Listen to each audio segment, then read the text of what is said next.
আসসালামু আলাইকুম viewers, welcome to our new video. আজকে দেখাতে চলেছি শীতের আমেজ। শীত চলে আসছে আর পিঠা খাওয়া হবে না, এটা ভাবতেই অবাক লাগে। হ্যাঁ, শীতের এই সময় রাস্তার পাশে স্ট্রিট ফুড হিসাবে বিখ্যাত বা জায়গা দখল করে থাকে সেটা হচ্ছে ভাপা পিঠা, যা ঐতিহ্যবাহী গ্রাম বাংলার একটি ঐতিহ্য হিসাবে কাজ করে। ভাপা পিঠা বা শীতকালে পিঠার সমারোহ চলে আর কি।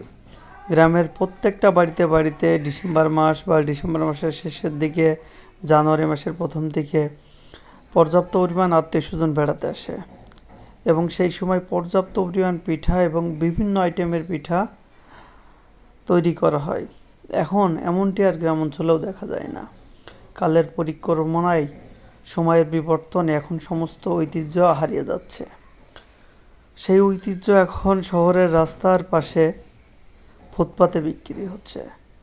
এতটুকু যারা জীবিকার তাগিদ হিসাবে ধরে রাখছে, শুধু জীবিকার তাগিদে নাই, তারা আমাদের ঐতিহ্যকে ধরে রাখার জন্য আর কি এই কাজটা করছে।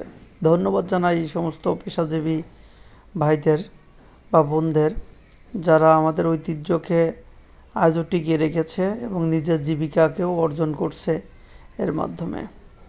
আজকে দেখাতে চলেছি ঝিনাইদহর পুরাতন ডিসি কোর্টের সামনেই এক ভাই পিঠা বিক্রি করছে।